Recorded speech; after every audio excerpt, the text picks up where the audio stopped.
Hello. In today's video, the developers just released a new video for the patch notes, which have some sneak peeks, so we're going to take a look at that. By the way, this update will be going live on December 19th at 2:30 UTC. There will be a 3-hour maintenance, so the actual update will probably be coming live around 5:30 UTC. However, that can vary plus or minus an hour. Anyways, let's go ahead and just jump right into this video with the first part, which is the Thundelyn Skills. And if you're interested in my philosophy on like reactions to videos and things like that, feel free to stick around at the end of the video. But here we are. We're going to be taking a look at the Thalia skills. So the first skill here, make sure I have my resolution turned up. Summons lightning that follows the target legion, dealing diffused magic damage every 2 seconds to the target legion and 2 nearby enemies. Damage factor 450. Lightning also inflicts numbness upon the target, reducing the march speed by 40%, which is crazy, and increasing damage taken by 15% for 2 seconds. So this is really good. It's diffused damage, hits 3 people. Diffused damage means that it's 15% less damage per additional target hit, so it's 450 damage, and then like 375 or something, or 300 and 400 and something.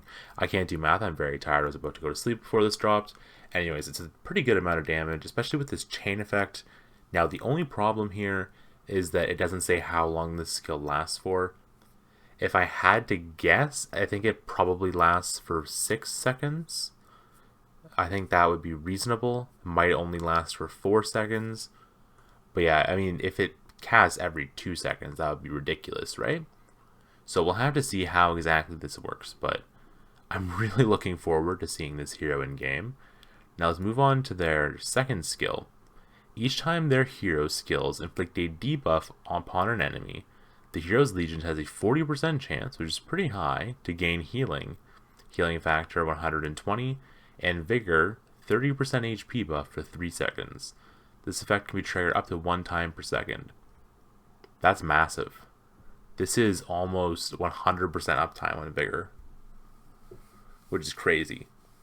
Like on average, you'd expect 100% uptime because it's a 40% chance over 3 seconds. It refreshes when you get it. You can trigger it once per second. So, like 10% of the time you won't have this up, maybe, or 20% of the time on average.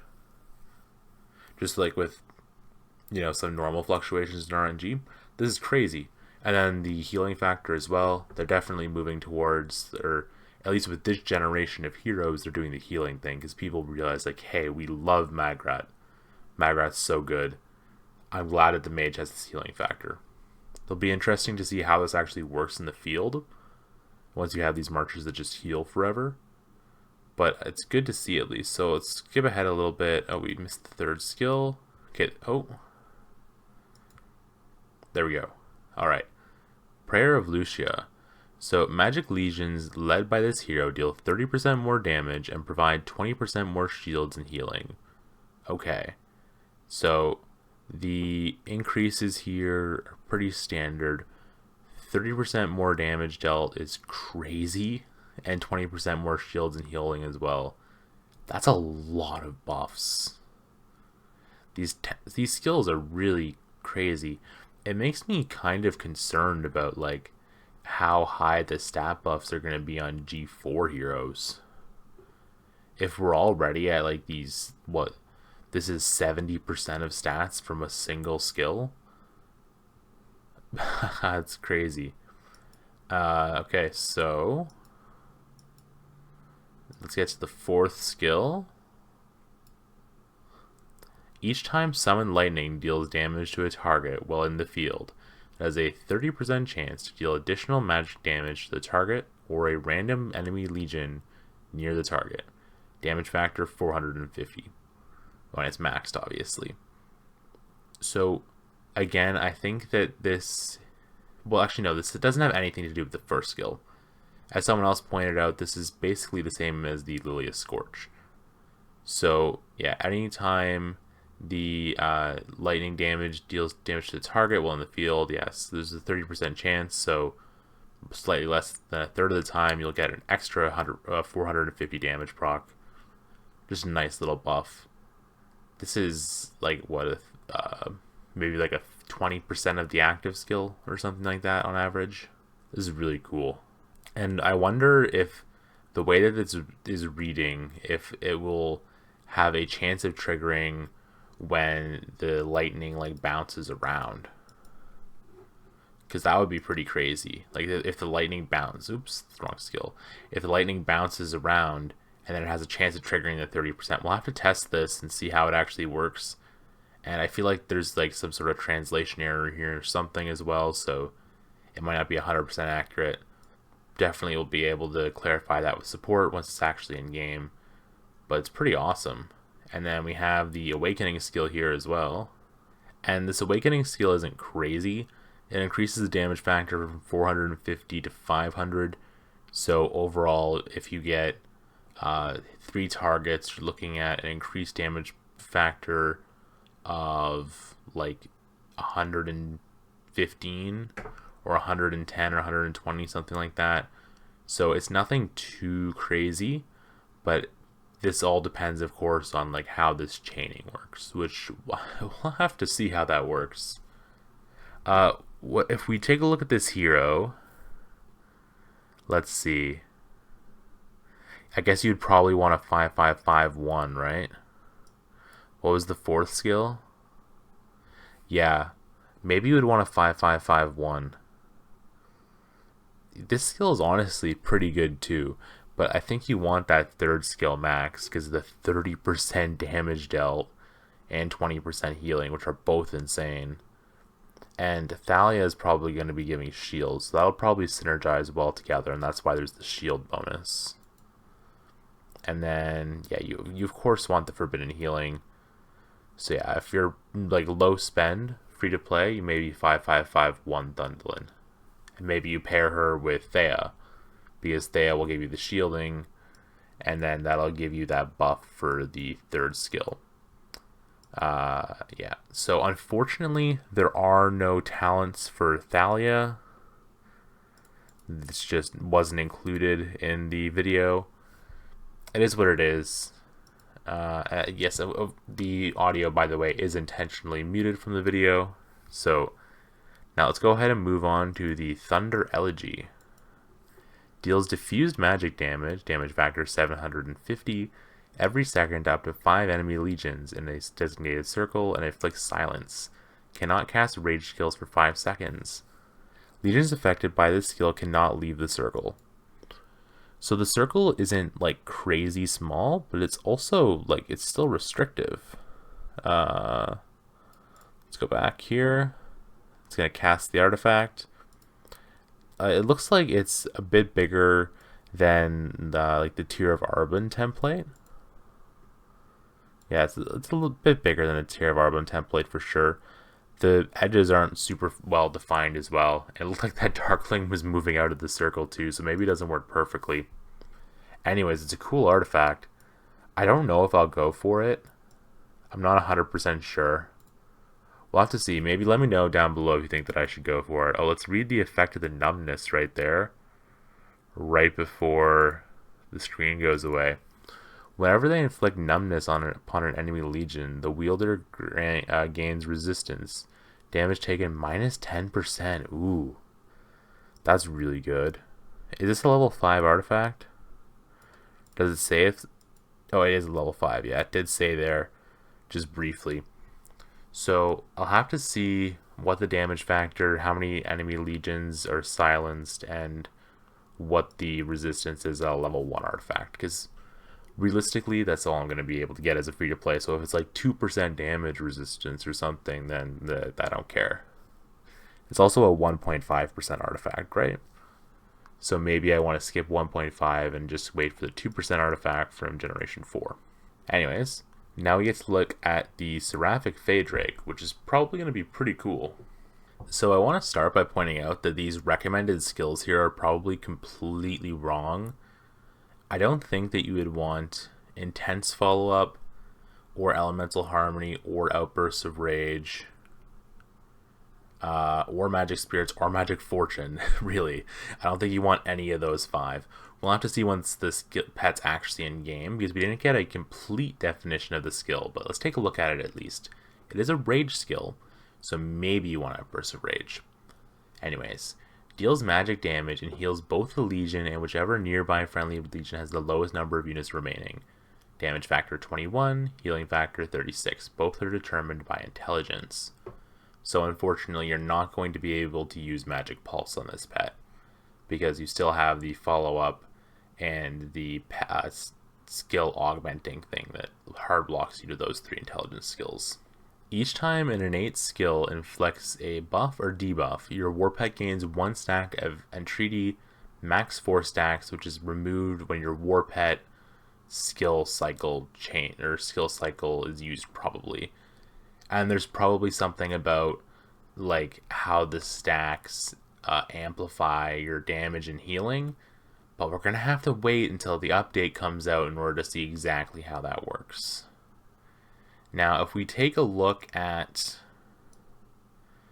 the third... Oh, I guess I can't scrub. If we take a look at this third skill first, you can see that the end of season talent reward skill will increase the amount of stacks that you can get based on your spirit count, which goes all the way to 40 spirit, which is kind of crazy. So if we go in game real quick, and you take a look at this Shadow Faedrake that I have, that means in theory you can get 8 stacks from the end of season skill. Maybe 360 is possible for 9 stacks, but I'm pretty sure 320 is the limit. So 8 stacks.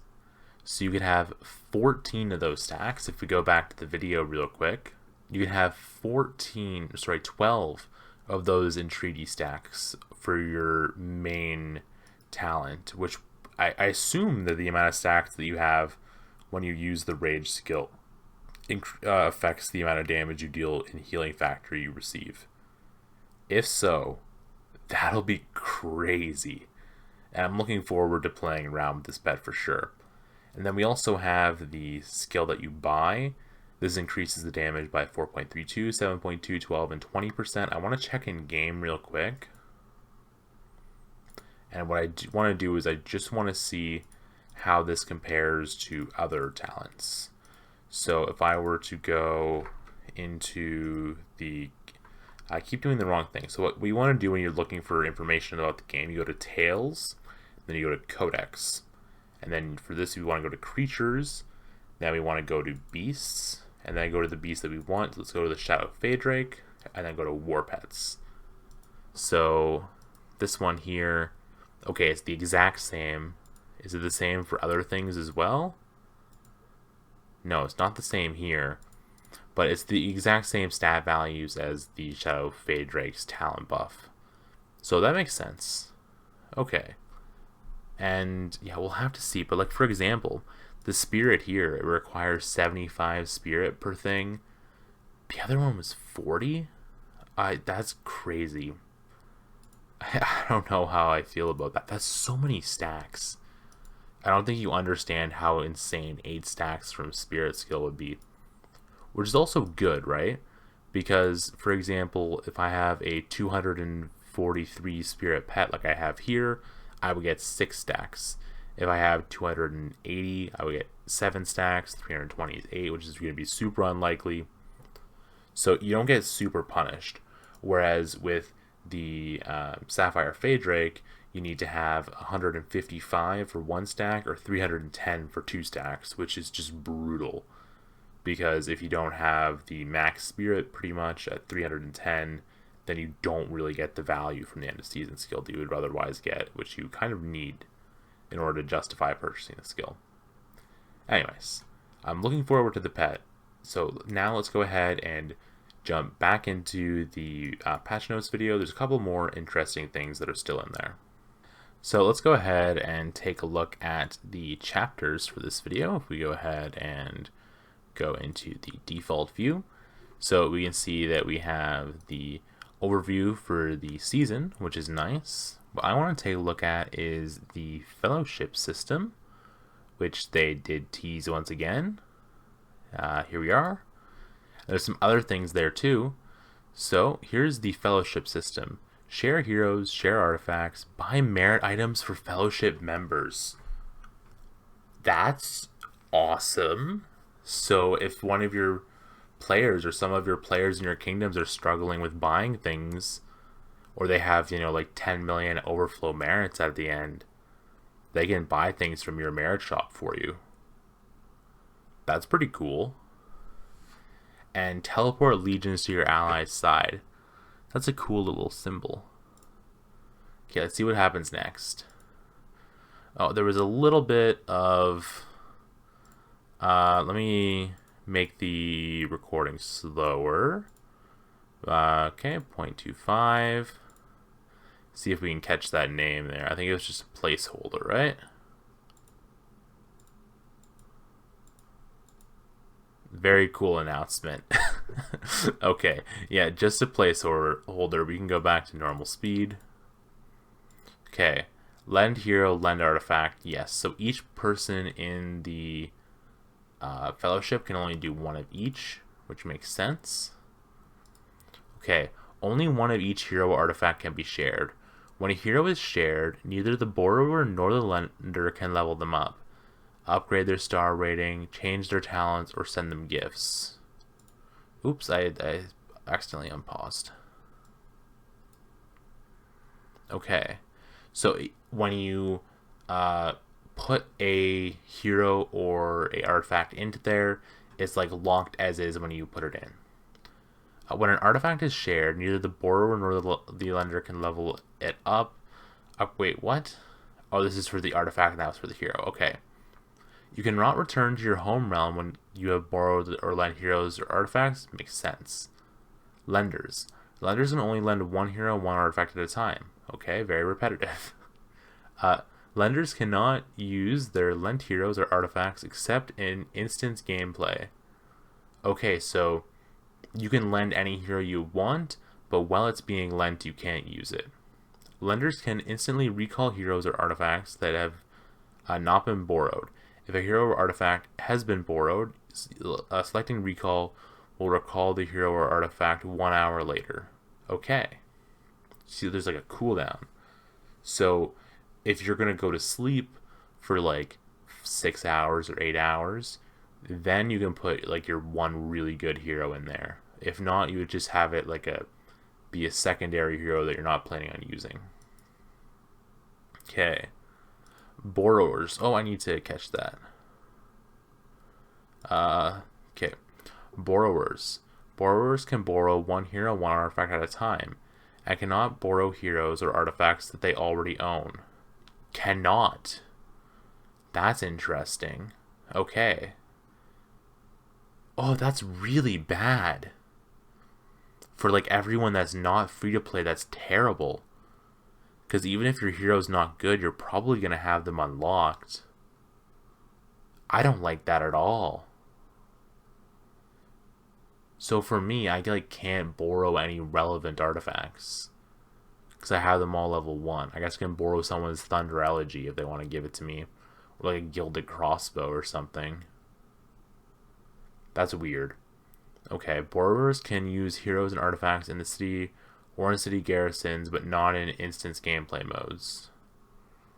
Or in the field or in city garrisons, okay. I assume you can also do it in like garrisons in general and rallies and things, but I guess I didn't specify that. Borrowers can return heroes and artifacts at any time. Okay. Cool. Is there any more rules? Oh, these are quests? Or what features? Members gain 2% of any prestige gained by... Okay, sure, prestige gain. Fellowship members can borrow and lend heroes. These cost points to do. When a member gains merits using a borrowed hero, the leader also gains 10% of their merits. Okay, so it's just printing more merits. Nice. There's also a question mark beside this one. You can buy merit store items for fellowship members, so I'm really interested in clicking on that on that question mark. Legion March speed plus 10% when traveling to a fellowship member's city. Ooh, so you can like use them as a rally point for like kind of fast travel type stuff. I guess it only works one march at a time. Okay, that was it for that. But that's still really cool. The rest of this just talks about the army group feature being moved to a talent, and the faster demolition in the new season map. By the way, just as an aside, this season map's absolutely amazing, and I'm really looking forward to actually seeing this. And by the way, there is also this disclaimer: all content in this video is recorded in a test server, and details are subject to the official update in the game. So they could change from what I'm showing you right now, but it's probably going to stay somewhat similar. However, with the Thundelyn skill, I would imagine that these would change, especially with the talent skill, right? I don't think that there's enough information in the talent skill. There probably needs to be like a specification of how long it actually lasts. Alright, let's just go ahead and move on linearly from now. Try not to take too long. So we have the Cosmic Rock, which here we are. It has like a little bit of a noise pattern overlay or something, and at least this icon looks different, I think. But the icon up here is the same, and the actual texture is the same. Let's go ahead and actually look in game at the normal Thunder Rock. Yeah, so if we take a look at the normal Thunder Rock in game, unfortunately this guy isn't walking around right now, but this button here, like this avatar, looks the same. It's just a reskinned version. The actual 3D model is the same as well. It's just the colors changed, and there's like a noise filter with like some stars on top of it. But this image here is different. Let's go ahead and swap back to the video. Maybe I can put these side by side. This new one for the Cosmic Rock is very interesting. Anyways, it's at least not as lazy as the Miasma Giant, so I appreciate that. And now we have the new Snowball event, which was already shown. I don't know what to say about this. Sure, dude. Why not? But we do have the Mage City theme, which looks nice. A nice little gingerbread house. And we also have the Great Heights skin somewhere in here. Where is the Great Heights skin? Is it over here? Where are you? Do I just have to actually watch this whole thing? It was only shown on screen for like a second or two. It's kind of ridiculous. I guess I can use this bar, huh? Let's see. It's somewhere. There we go. Okay, let me go ahead and put the playback speed on 25x. And then go back to 340. And yeah, it's going to be a bit blurry for a second. But now look at that skin. Let me full screen it. That skin is sick. That skin's absolutely sick. So these things on the bottom, these oscillate around and go in and out. Or actually, maybe they don't go in and out. No. Okay, so these ones on the bottom, they just rotate around, but there's also like some snow particles and things there. And then the one on the top does go in and out. And there's also that like vortex type of particle effect. I don't know. I think this is the coolest skin in the game. Some people disagreed. They said that it's probably like the season 1 mage skin, and Fob was trolling and he said it's the Cav skin with the flame on top, and I think this one's probably the best. Well, not the season 1 mage skin, I guess the G1 mage skin. I don't know. This one's awesome. For sure. And then we also have this little decoration here, which is nice. Let's see, is there anything interesting in this event for the redeeming? I think this is all pretty standard. Yeah, those are... Oh, what was the last thing? It was just like a resource choice chest, I guess. Yeah. Okay. And then it mentions the same thing for the patch notes again. There's not really anything else that's new in here. It shows like the Danfell and Mogro buffs, and then the changes to migration, where you can get the permits for 300k points instead of 400k, or you can get them for 1,000 gems. Just as a disclaimer, if you are purchasing these migration permits and you do have the credits, you do want to buy them with the Alliance credits, because your gems are better spent somewhere else, whether that's on speed ups or resources or Alliance teleportation items. You're going to get more value buying them from the VIP shop, or even just raw, than you're going to get from spending gems on the Alliance migration items. This is only for if you need to buy them and you don't actually have the Alliance member points, but based on the price of other things in the Alliance member shop right now, when factoring in the Alliance member point cost, the gem value for the migration permit is absolutely terrible. Yeah, and so there isn't much else left in this video except for the Alliance priority list, which it looks like they'll allow you to auto R4 yourself when you come back to an Alliance, which is really cool. Of course, the Sanctus, I believe, is the rule that does it. It has to actually appoint you to this as an R4, or maybe an R5 does, actually. I'm not 100% sure. But this is really cool to see that they listen to that feedback. This auto peacekeeping report is kind of nice. They'll be able to show you the CP cost used and then all the rewards. This will make like doing math about averages and things really easy. Like if I saved 10,000 CP and I did one round of auto peacekeeping and I used it all, that'd be pretty cool. And yeah, that's basically it for the video. I don't know what this is. Oh, these are the behemoth buffs, right? This is the fact that your home kingdom chat can be seen in KVK. Oh, they also show the Great Heights skin here again. Look at that. That's just awesome, right? Like, come on, that was awesome. There's also that animation there. Look at that. Look at that. It sucks into a vortex and then it explodes. That's so good. That skin's amazing. Yeah, no. Given that, if you're thinking that any of the other skins are better, I'm sorry, you're wrong. Anyways, that's this video. Just as a, put this out there. If you're interested in free stuff, if you say in the comments how many times they said magic, they hinted towards that at the start of the video here. Anyways, if you say that in the comments, 50 random people get some gifts. It's probably like, 200 gems or 500 gems, like a gold key or something. So don't think it's anything too crazy, but if you want to do that, you can go ahead and comment on that video. And I also am currently doing a giveaway in my own Discord just for the Call Dragons Discord server Nitro Booster rewards, which I personally don't want to claim on my own account. But yeah, this video was pretty cool. Now I'm going to go ahead and hop back in game real quick, and then I'll end up the video.